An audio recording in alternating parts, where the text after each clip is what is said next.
Hello friends, welcome to my channel. Friends, మీకు మా video నచ్చినట్లయితే వీడియోని లైక్ చేయండి, అలాగే ఛానల్ని సబ్స్క్రైబ్ చేసుకోండి. ఈ వీడియో చాలా ఇంట్రెస్టింగ్గా ఉండబోతుంది, తప్పకుండా చివరి వరకు చూడండి. ఇక స్టోరీలోకి వెళ్ళినట్లయితే, తను కట్టబోయే ఫ్యాక్టరీకి అడ్డొస్తున్నారు అని సింహాద్రిని చంపాలని చూసిన సునంద, అది తెలుసుకొని సునందకి దిమ్మ తిరిగే షాక్ ఇచ్చిన ఆనంది. అసలు ఏం జరిగింది తెలుసుకోవాలి అంటే ఈ వీడియోని చివరి వరకు చూడండి. ఇక వీడియోలోకి వెళ్ళినట్లయితే, సింహాద్రి బస్తీ గురించే ఆలోచిస్తూ చాలా బాధపడుతూ ఉంటాడు. అంతేకాకుండా సునందకి ఎదురు తిరిగి కోర్టులో కేసు వాదించడానికి జ్యోతి కుటుంబం కూడా ససేమిరా అని చెప్పడంతో సింహాద్రి చాలా బాధపడుతూ ఉంటాడు. అప్పుడే పద్మమ్మ సింహాద్రితో, ఏందయ్యా గంత గాబరా పడతావెందుకు, ఎట్లా అయ్యేది ఉంటే గట్నే అవుతుంది అని చెప్పి పద్మమ్మ అంటుంది.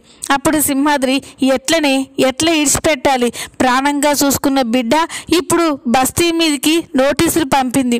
బస్తీ వాళ్ళు నన్నే నమ్ముకున్నారు. బిడ్డను చూసి బస్తీ వాళ్ళు కూడా చాలా ధైర్యంగా ఉన్నారు. ఇప్పుడు బస్తీ వాళ్ళకి దిక్కెవరు, వాళ్ళని ఎలా కాపాడుకోవాలి అని చెప్పి సింహాద్రి అంటూ ఉంటాడు. అప్పుడే అక్కడికి బస్తీ వాళ్ళంతా కూడా చాలా కంగారుగా వస్తారు. ఇక వాళ్ళని చూసి సింహాద్రి, ఏంట్రా ఇలా వచ్చారేంటి అని అడుగుతాడు. అప్పుడు వాళ్ళు, ఏం చెప్పమంటావు సింహాద్రి, ప్రాణాలు అరచేతిలో పెట్టుకొని బ్రతుకుతున్నాం. ఏ సమయంలో ఆ సునంద వచ్చి మా ఇల్లు కూరుస్తుందో, మా బతుకులు బజార్లేస్తుందో అని చాలా భయంగా బతుకుతున్నాం. లేదు సింహాద్రి, నిన్నే నమ్ముకున్నాం. నువ్వే ఏదో ఒకటి చేసి మా బస్తీని కాపాడాలి. నీ బిడ్డ ఏదో సాధిస్తుందని మన బస్తీకి అండగా ఉంటుంది అనుకున్నాం. కానీ నీ బిడ్డ ఇప్పుడు ఆడబిడ్డ అయిపోయింది. వాళ్ళింటి కోడలుగా మన బస్తీ మీదకే ఖాళీ చేయమని నోటీసులు పంపింది. సింహాద్రి, నువ్వే దిక్కు సింహాద్రి అని చెప్పి ఇక బస్తీ వాళ్ళంతా కూడా సింహాద్రిని వేడుకుంటూ ఉంటారు. ఇక వాళ్ళు అలా మాట్లాడుతూ ఉంటే సింహాద్రి కూడా చాలా బాధపడుతూ, చూడండి, మన ప్రాణం ఉన్నంత వరకు బస్తీ కోసం పోరాడదాం. ఎవరు వచ్చినా కూడా మనం లెక్క చేయకూడదు. ఎవరు మన పట్టున లేకపోయినా కూడా మనం అధైర్యపడకూడదు. మనం న్యాయంగా పోరాటం చేసి మన బస్తీని కాపాడుకుందాం అని చెప్పి సింహాద్రి వాళ్ళని మోటివేట్ చేస్తూ ఉంటారు. ఇక బస్తీ వాళ్ళు కూడా సింహాద్రి మాటలు విని, అది చాలు సింహాద్రి, నువ్వు ఒక్కరివి మాతో ఉంటే మాకు ధైర్యంగా ఉంటుంది. నువ్వు మా ముందు ఉండు సింహాద్రి, నువ్వు ఏం చెప్పినా చేస్తాం. బస్తీ కోసం మా ప్రాణాలు ఇవ్వమన్నా ఇస్తాం.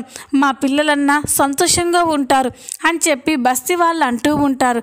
ఇక సింహాద్రి, ఇక లాభం లేదురా, కోర్టులో ఆ సునందకి ఎదురు తిరిగి వాదించడానికి ఏ లాయర్ కూడా ముందుకు రావడం లేదు. అందుకే ఇక ఎవరిని నమ్ముకోకుండా మన బస్తీని మనమే కాపాడుకుందాం అని చెప్పి సింహాద్రి అందరినీ తీసుకొని రోడ్డు పైకి వెళ్తూ ఉంటాడు.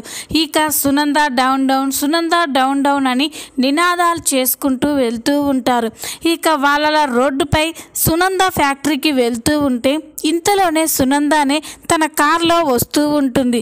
ఇక అది చూసి బస్తీ వాళ్ళకి సింహాద్రికి చాలా కోపం వస్తుంది. ఇక ఆ కార్కి అడ్డంగా ఉండి సునంద డౌన్ డౌన్ అని నినాదాలు చేస్తూ ఉంటారు.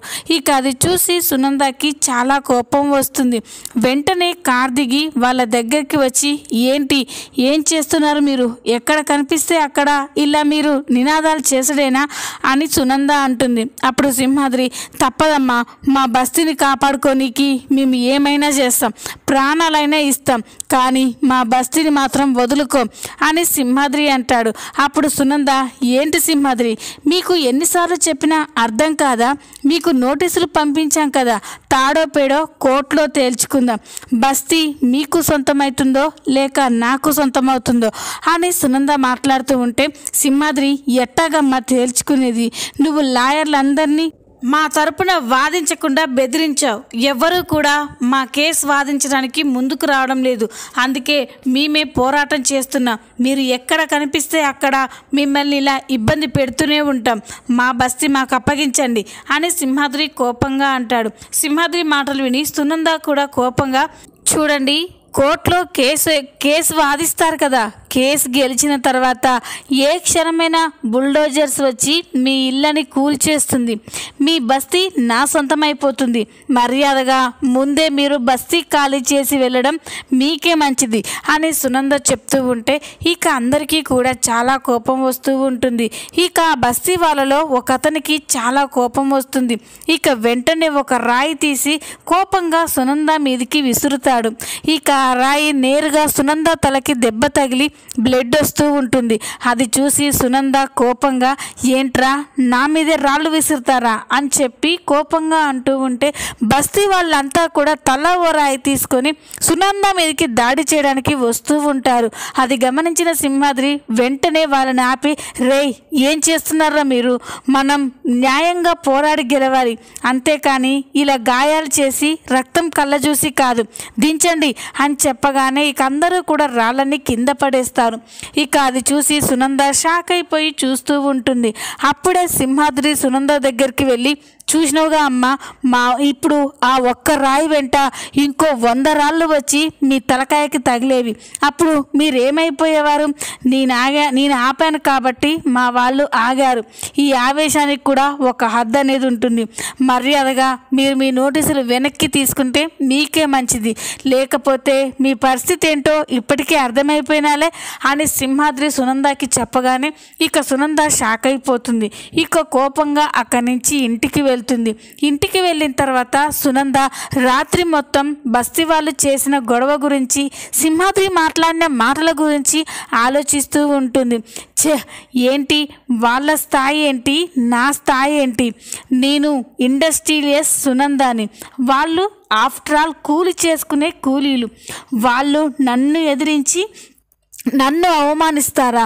వాళ్ళ సంగతి చెప్తాను అని చెప్పి ఇక ఆలోచిస్తూ ఉంటే వీళ్ళందరినీ నడిపేది సింహాద్రినే కదా, నాకు తెలుసు సింహాద్రి, వాళ్ళని వెనకాల ఉండి రెచ్చగొట్టి నా ముందు వాళ్ళని ఆపుతున్నట్లుగా నటిస్తున్నావు కదూ, నిన్నంత తేలిగ్గా వదలను.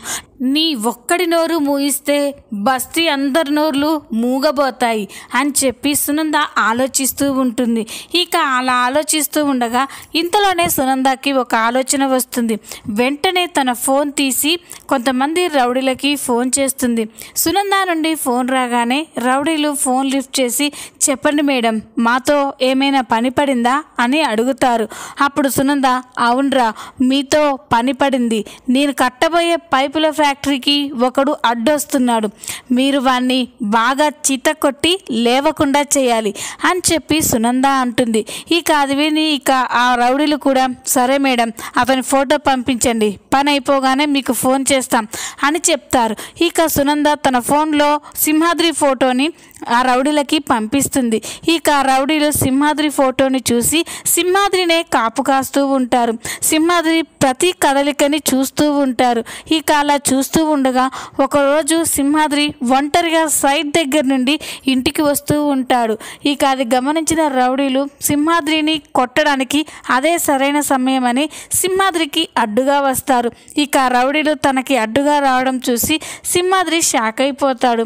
వెంటనే ఇక బండి దిగి, రే ఎవర్రా మీరంతా, నాకెందుకు అడ్డొచ్చిర్రు అని అడుగుతాడు. అప్పుడు రౌడీలు, చూడు నువ్వెక్కడా, సునంద మేడం ఎక్కడ? సునంద మేడంకి నువ్వు ఎదురు తిరుగుతావా? మీ బతుకులు ఏంటో మీకు అర్థమవుతుందా అని చెప్పగానే ఇక సింహాద్రి, అదంతా మీకు అనవసరం, బస్తీ విషయంలో నాకు సునందమ్మకి గొడవ జరుగుతుంది అంతే, అయినా మధ్యలో మీరెవర్రా అని సింహాద్రి అడుగుతాడు. ఇక రౌడీలకి కోపం రావడంతో, రే వీడి నోరు మూగబోయేటట్టు చేయండి, వీడో ఓ 1 రోజుల పాటు బెడ్ నుంచి లేవకుండా కొట్టండి అని చెప్పగానే ఇక అందరూ కూడా సింహాద్రి మీద దాడి చేస్తూ ఉంటారు. ఇక సింహాద్రిని బాగా కొట్టి రౌడీలు అక్కడి నుంచి వెళ్ళిపోతారు. ఇక రౌడీలు అక్కడి నుంచి వెళ్ళిపోగానే అప్పుడే అటుగా సీను వస్తూ ఉంటాడు. సీను అటుగా వస్తూ అక్కడే పడిపోయి ఉన్న సింహాద్రిని చూసి ఒక్కసారిగా షాక్ అయిపోతాడు. ఇక వెంటనే మావేంది గీడబడిపోయిండు అని చెప్పి సింహాద్రి దగ్గరికి వెళ్ళి చూడగానే సింహాద్రి ఒళ్ళంతా రక్తంతో అక్కడ పడిపోయి ఉంటాడు. అది చూసి సీను ఒక్కసారిగా షాక్ అయిపోతాడు. ఇక వెంటనే చాలా కంగారుగా సింహాద్రిని హాస్పిటల్కి తీసుకెళ్తాడు. ఇక డాక్టర్ సింహాద్రికి ట్రీట్మెంట్ చేస్తూ ఉంటారు. ఇక హాస్పిటల్కి పద్మమ్మ, జ్యోతి, సూర్యబాబు అందరూ కూడా వస్తారు. ఇక అందరూ కూడా సింహాద్రికి ఎలా ఉంటుందో అని చాలా టెన్షన్ పడుతూ ఉంటారు. అప్పుడే ఇక సీనుకి వెంటనే ఆనంది గుర్తొస్తుంది. గీ ముచ్చట అమ్మాడికి చెప్పాలి, మామకి ఇట్లా అయిన తెలిస్తే అమ్మాడి తట్టుకోలేదు అని చెప్పి ఫోన్ తీసి ఆనందికి ఫోన్ చేస్తాడు. ఇక సీను నుండి ఫోన్ రాగానే ఆనంది చాలా సంతోషపడుతూ సీను ఫోన్ చేస్తుండు అని చెప్పి ఫోన్ లిఫ్ట్ చేసి, చెప్పు సీను, ఎట్లున్నావు, అమ్మ నాయన మంచిగుర్రా అని అడుగుతుంది. అప్పుడు సీను, అమ్మాడి గిప్పు నేను చెప్పబోయే ముచ్చటిని నువ్వు గాబరా పడకు అని అంటాడు. అది విని ఇక ఆనంది షాక్ అయిపోతుంది. ఏంటి సీను, ఏం జరిగింది, అమ్మ నాయన మంచిగానే ఉర్రు కదా అని అడుగుతుంది. అప్పుడు సీను, అమ్మాడి మామని ఎవరో కొట్టి రోడ్డుపై పడేశారు అమ్మాడి, నేను ఇప్పుడే హాస్పిటల్కి తీసుకొచ్చిన అని చెప్పగానే ఇక ఆనంది షాక్ అయిపోతుంది. ఏంది సీను నువ్వు అనేది, నాయనకి దెబ్బలు తగిలాయా అని అంటుంది. అప్పుడు సీను, అవునమ్మాడి, ఇప్పుడు మేమంతా హాస్పిటల్లోనే ఉన్నాం అని చెప్పగానే ఇక ఆనంది షాక్ అయిపోయి, నేను ఇప్పుడే వస్తున్నాను సీను అని చెప్పి హాస్పిటల్కి వెళ్తుంది. ఇక డాక్టర్స్ ట్రీట్మెంట్ చేసిన తర్వాత సింహాద్రి ప్రాణాలకి ఏ ప్రమాదం లేదని 1 నెల రోజుల పాటు రెస్ట్ తీసుకోవాలని చెప్తారు. ఇక అందరూ కూడా సింహాద్రి సేఫ్ అయినందుకు చాలా రిలాక్స్డ్గా ఉంటారు. కాసేపటి తర్వాత ఆనంది అక్కడికి వస్తుంది. ఇక సింహాద్రితో మాట్లాడడానికి సింహాద్రి దగ్గరికి వెళ్తుంది. ఆనంది అక్కడికి వెళ్ళగానే సింహాద్రి ఆనందిని చూడగానే కోపంతో రగిలిపోతూ ఉంటాడు. ఇక ఆనంది తన దగ్గరికి వస్తూ ఉంటే, ఆగు బిడ్డ, నువ్వు వీడికి రావద్దు అని అంటాడు. ఇక సింహాద్రి అలా మాట్లాడుతూ ఉంటే ఆనంది, పద్మమ్మ, సీను, జ్యోతి, సూర్య అందరూ కూడా షాక్ అయిపోయి చూస్తూ ఉంటారు. ఇక పద్మమ్మ, ఏందయ్యా బిడ్డ నిన్ను జూన్నీకి వస్తే గట్ల మాట్లాడతావేంది అని అంటుంది. అప్పుడు సింహాద్రి, ఏందే సూన్నీకి వచ్చేది, ఇవాళ నాకు ఈ గతి రావడానికి కారణం బిడ్డ అత్తవారిల్లే కదా అని చెప్పి సింహాద్రి చెప్పగానే అందరూ కూడా షాక్ అయిపోయి చూస్తూ ఉంటారు. ఇక ఆనంది, ఏంది నాయన నువ్వు అనేది, నేను మా అత్తవారిల్లు నీకు ఈ పరిస్థితి రావడానికి కారణం ఏంటి అని ఆనంది అడుగుతుంది. అప్పుడు సింహాద్రి, అవు బిడ్డ, మీ అత్తగారే మనసులను పెట్టించి నన్ను కొట్టించింది. బస్తీ విషయంలో నేను అడ్డుగా ఉన్నానని మీ అత్తగారు నన్ను అడ్డు తొలగించుకోవడం కోసం కొట్టించింది అని చెప్పి సింహాద్రి చెప్పగానే ఆనంది షాక్ అయిపోతుంది. లేదు నాయన, నువ్వు పొరపాటు పడుతున్నావు అని అంటే అప్పుడు సింహాద్రి, ఏంది బిడ్డ పొరపాటు పడేది, ఆ రౌడీలే చెప్పారు, సునంద మేడమే నిన్ను కొట్టమని డబ్బులు ఇచ్చిదని వాళ్ళే నాతో చెప్పిండ్రు అని సింహాద్రి చెప్పగానే ఆనంది షాక్ అయిపోతుంది. ఇక వెంటనే కోపంగా ఇంటికి వస్తుంది. ఆనంది ఇంటికి వచ్చేసరికి సునంద, ఆదిత్య, శశికాంత్ ముగ్గురు కూడా హాల్లో కూర్చొని మాట్లాడుకుంటూ ఉంటారు. ఇక సునంద అయితే చాలా గర్వంగా సింహాద్రి అడ్డు తొలగిపోయిందని అనుకుంటూ ఉంటుంది. అప్పుడే ఆనంది కోపంగా హాల్లోకి వచ్చి సునంద అని గట్టిగా పిలుస్తూ ఉంటుంది. ఆనంది అలా పిలవడం చూసి సునంద, శశికాంత్, ఆదిత్య షాక్ అయిపోయి చూస్తూ ఉంటారు. ఇక అప్పుడే సునంద, ఏందానంది కొమ్ములేమైనా వచ్చాయా, నన్ను గౌరవం లేకుండా సునంద అని పిలుస్తున్నావు అని అంటుంది. అప్పుడు ఆనంది, గౌరవం అనేది చేసే చేతలను బట్టి ఉంటుంది అత్తయ్య గారు, మీరు మా నాయనని కొట్టించిరా, బస్తీ విషయంలో మా నాన్న అడ్డుగా ఉన్నాడని మా నాయనని కొట్టించి అలా మంచం మీద పడుకునేలా చేస్తారా అని చెప్పి ఆనంది కోపంగా అంటుంది. ఇక అప్పుడే శశికాంత్, ఏంటమ్మా ఏంటి నువ్వు అనేది, మీ అత్తయ్య మీ నాయనని కొట్టించడం ఏంటి అని శశికాంత్ అంటాడు. అప్పుడే సునంద, అవునండి, నేనే సింహాద్రిని కొట్టమని రౌడీలకి డబ్బిచ్చాను అని చెప్పగానే ఇక ఆనంది, శశికాంత్ అందరూ కూడా షాక్ అయిపోయి చూస్తూ ఉంటారు. ఇక అప్పుడే శశికాంత్, ఏంటి సునంద నువ్వు చేసేది ఏమైనా బాగుందా, సింహాద్రిని కొట్టించడం ఏంటి అని అంటే అప్పుడు సునంద, ఏం చేయమంటారండి, ఆ ఫ్యాక్టరీ కట్టాలి అంటే సింహాద్రి అడ్డు తొలగిపోవాలి, సింహాద్రి కొన్ని రోజులు అలా బెడ్ మీద ఉండాలని ఇలా చేశాను, నేనేమీ సింహాద్రిని చంపాలని చూడలేదే, ఏదో 4-5 దెబ్బలు కొట్టమని రౌడీలతో చెప్పాను అంతే కదా అని చెప్పి సునంద చెప్పగానే ఇక ఆనందికి చాలా కోపం వస్తుంది. ఇక గట్టిగా, అత్తయ్య గారు, నేను మా వాళ్ళు బాగున్నంత వరకే నేను మీకు మర్యాద ఇస్తాను, వాళ్ళకి ఏదైనా ఆపద వచ్చింది అంటే మాత్రం నేను చూస్తూ ఊరుకోను, బస్తీ కోసమే కదా ఇప్పుడు మా నాన్నని అలా చేశారు, ఇప్పుడు ఆ బస్తీ తరపున నేను నిలబడుతున్నాను, ఏం చేస్తారో చేసుకోండి, కోర్టులో బస్తీ తరపున నేను వాదించి బస్తీ వాళ్ళకి ఇచ్చేస్తాను అని చెప్పి ఆనంది చెప్పగానే సునంద షాక్ అయిపోయి చూస్తూ ఉంటుంది. ఈ విధంగా సింహాద్రిని కొట్టించిన సునందకి ఆనంది షాక్ ఇవ్వబోతుంది. ఈ వీడియో కనుక మీకు నచ్చినట్లయితే లైక్ చేయండి, సబ్స్క్రైబ్ చేసుకోండి. Thanks for watching.